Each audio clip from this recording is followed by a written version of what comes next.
এ পর্যন্ত ১৫ জন আহত এবং তার মধ্যে ৭ জন নিহত। এই সেনাবাহিনী তো বঙ্গবন্ধুর হাতে গড়া, আর আমি আশা পাই সেনাবাহিনীর উন্নতি করেছি। আজকে গোপালগঞ্জে যে ঘটনা তারা ঘটালো, জঘন্য হত্যাকাণ্ড ঘটিয়েছে, আমি তার তীব্র প্রতিবাদ জানাই। এ পর্যন্ত ১৫ জন আহত এবং তার মধ্যে ৭ জন নিহত। অবশ্য আবার কেউ বলছে ১৩ জন নিহত।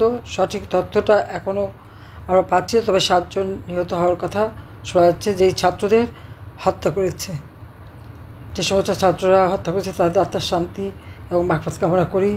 পরিবারের প্রতি আমার সহমর্মিতা জানাই, আর যারা আহত হয়েছে তাদের চিকিৎসা এবং দ্রুত আরোগ্য লাভ করতে চাই। কিন্তু এখন সে অত্যাচার চলছে, নির্যাতন চলছে।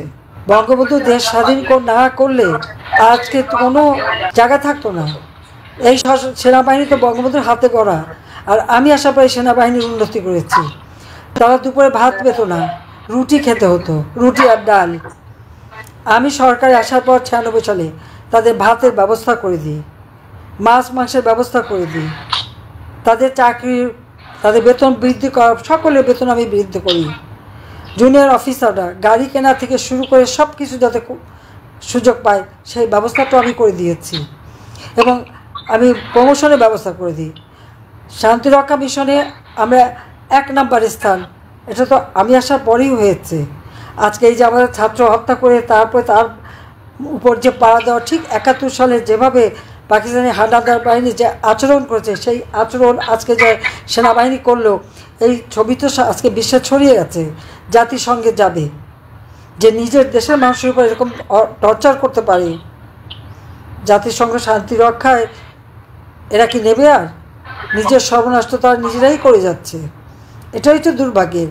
আর যখন এই ইউনূস বাহিনী এসে মানুষ হত্যা করলো, কুপিয়ে কুপিয়ে মানুষ মারছে, একটা মেয়ে পরীক্ষা দিতে গেছে তাকে মারছে, এরা দাঁড়িয়ে দেখছে, তখন কিছু বলেনি। তারা এখন তাদের শক্তি নাই।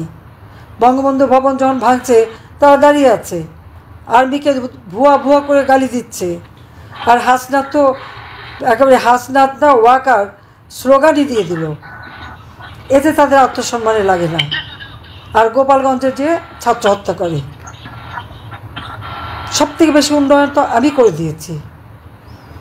আজকে সাংবাদিকদের জন্য যত রকমের সহযোগিতা আমি সরকারি থাকতে করেছি, কিন্তু যারা বেসরকারি চাকরি করে সেখানে তো আমাদের খুব বেশি এটা করার থাকে না। তারপরেও বেসরকারি পত্রপত্রিকা যাতে চলতে পারে তার জন্য যা যা করার আমি তো দিয়েছি সেটা। তা আমি এই হত্যাকাণ্ডের তীব্র প্রতিবাদ জানাই, এবং সারা দেশের মানুষকে আমি প্রতিবাদ করবার জন্য এবং প্রতিরোধ গড়ে তোলার জন্য আমি আহ্বান জানাচ্ছি। কেউ এখন আর ঘরে বসে থাকার সময় নেই, সবাইকেই যে যা আছে তাই নিয়ে এখন পথে নামতে হবে এবং এই দুঃশাসনের হাত থেকে দেশকে মুক্ত করতে হবে। এবং সাংবাদিকদের বলবো, এখন সাহসের সাথে সত্য ঘটনা তুলে ধরতে হবে। আমরা যেটা চাই যে এদেশের মানুষ যেন নিরাপদে থাকতে পারে, কারণ সাংবাদিকতা, সংবাদপত্র হচ্ছে সমাজের দর্পণ, সেখান থেকে তো সব কিছু জানা যায়। আর সেইখানে আজকে সেই সাংবাদিকতার কোনো স্বাধীনতা নাই, দেশের প্রকৃত অবস্থা কিছুই জানা যাবে না। এটা হলো বাস্তবতা। এবং এখনও টেলিভিশনে গোপালগঞ্জের যে চিত্র দেখাচ্ছে, চিত্র তার থেকে বেশি ভয়াবহ। অলিতে গলিতে ঢুকে ঢুকে মানুষকে গুলি করছে। তাদের অপরটা কী করলো? আর এরা যায় কেন সেখানে? কাজে এই ঘৃণ্য অপরাধের জন্য এই এনসিপির সব কটা যারা ওখানে যে এই ঘটনা ঘটিয়েছে তাদের শাস্তি দাবি করি, এবং সবাইকে সোচ্চার হতে হবে এই দুঃশাসনের হাত থেকে মুক্তি করার জন্য। মনে রাখতে হবে, এই যা কিছু ওই ইউনূসের মেটিকুলাসলি ডিজাইনের মাধ্যমে করা হয়। আর সারা বাংলাদেশকে আমি আহ্বান করব, এবং যারা বিদেশেও আছেন সবাইকে বলবো, এই অন্যায় ঘটনার প্রতিবাদ করুন। এই জঙ্গি ইউনূসের হাত থেকে দেশকে রক্ষা করুন, দেশের মানুষকে রক্ষা করুন, নারীদের রক্ষা করুন, শিশুদের রক্ষা করুন। আজকে এখানে বিদায় নিচ্ছি। খোদা হাফেজ। জয় বাংলা, জয় বঙ্গবন্ধু, বাংলাদেশ জয়ী হোক। আবার কেউ বলছে ১৩ জন নিহত। সঠিক তথ্যটা এখনও আমরা পাচ্ছি, তবে ৭ জন নিহত হওয়ার কথা শোনা যাচ্ছে। যেই ছাত্রদের হত্যা করেছে, যে সমস্ত ছাত্ররা হত্যা করেছে, তাদের আত্মার শান্তি এবং মাগফিরাত কামনা করি।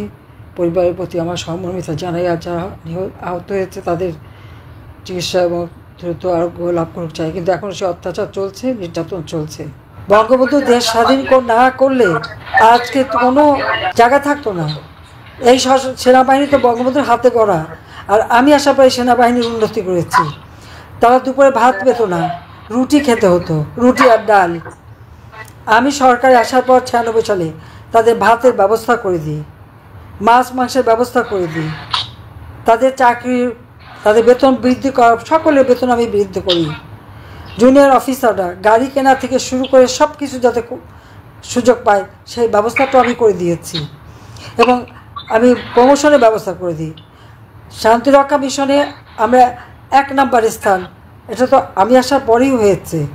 আজকে এই যে আমাদের ছাত্র হত্যা করে তারপরে তার উপর যে পাড়া দেওয়া, ঠিক 71 সালে যেভাবে পাকিস্তানি হানাদার বাহিনী যে আচরণ করেছে, সেই আচরণ আজকে যে সেনাবাহিনী করলো, এই ছবি তো আজকে বিশ্বে ছড়িয়ে গেছে। জাতিসংঘে যাবে যে নিজের দেশের মানুষের উপর এরকম টর্চার করতে পারে, জাতিসংঘ শান্তি রক্ষায় এরা কি নেবে? আর নিজের সর্বনাশ তো তারা নিজেরাই করে যাচ্ছে, এটাই তো দুর্ভাগ্যের। আর যখন এই ইউনূস বাহিনী এসে মানুষ হত্যা করলো, কুপিয়ে কুপিয়ে মানুষ মারছে, একটা মেয়ে পরীক্ষা দিতে গেছে তাকে মারছে, এরা দাঁড়িয়ে দেখছে, তখন কিছু বলেনি। তারা এখন তাদের শক্তি নাই। বঙ্গবন্ধু ভবন যখন ভাঙছে তারা দাঁড়িয়ে আছে, আর্মিকে ভুয়া ভুয়া করে গালি দিচ্ছে। আর হাসনাত তো একেবারে হাসনাত না ওয়াকার স্লোগানই দিয়ে দিল, এতে তাদের আত্মসম্মানে লাগে না। আর গোপালগঞ্জে যে ছাত্র হত্যা করে, সবথেকে বেশি উন্নয়ন তো আমি করে দিয়েছি।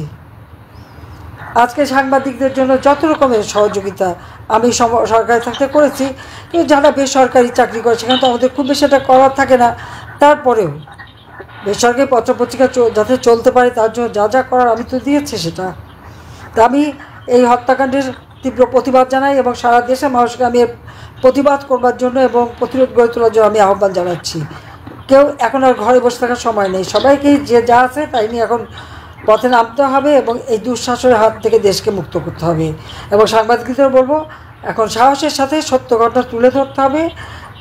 আমরা যেটা চাই যে এদেশের মানুষ যেন নিরাপদে থাকতে পারে, কারণ সাংবাদিকতা, সংবাদপত্র হচ্ছে সমাজের দর্পণ, সেখান থেকে তো সব কিছু জানা যায়। আর সেইখানে আজকে সেই সাংবাদিকতার কোনো স্বাধীনতা নাই, দেশের প্রকৃত অবস্থা কিছুই জানা যাবে না, এটা হলো বাস্তবতা। এবং এখনও টেলিভিশনে গোপালগঞ্জের যে চিত্র দেখাচ্ছে, চিত্র তার থেকে বেশি ভয়াবহ। অলিতে গলিতে ঢুকে ঢুকে মানুষকে গুলি করছে, তাদের অপরটা কী করলো? আর এরা যায় কেন সেখানে? কাজে এই ঘৃণ্য অপরাধের জন্য এই এনসিপির সব কটা যারা ওখানে যে এই ঘটনা ঘটিয়েছে তাদের শাস্তি দাবি করি এবং সবাইকে সোচ্চার হতে হবে এই দুঃশাসনের হাত থেকে মুক্তি করার জন্য। মনে রাখতে হবে এই যা কিছু ওই ইউনূসের মেটিকুলাসলি ডিজাইনের মাধ্যমে করা হয়। আর সারা বাংলাদেশকে আমি আহ্বান করবো এবং যারা বিদেশেও আছেন সবাইকে বলবো এই অন্যায় ঘটনার প্রতিবাদ করুন। এই জঙ্গি ইউনূসের হাত থেকে দেশকে রক্ষা করুন, দেশের মানুষকে রক্ষা করুন, নারীদের রক্ষা করুন, শিশুদের রক্ষা করুন। আজকে এখানে বিদায় নিচ্ছি। খোদা হাফেজ। জয় বাংলা, জয় বঙ্গবন্ধু, বাংলাদেশ জয় হোক।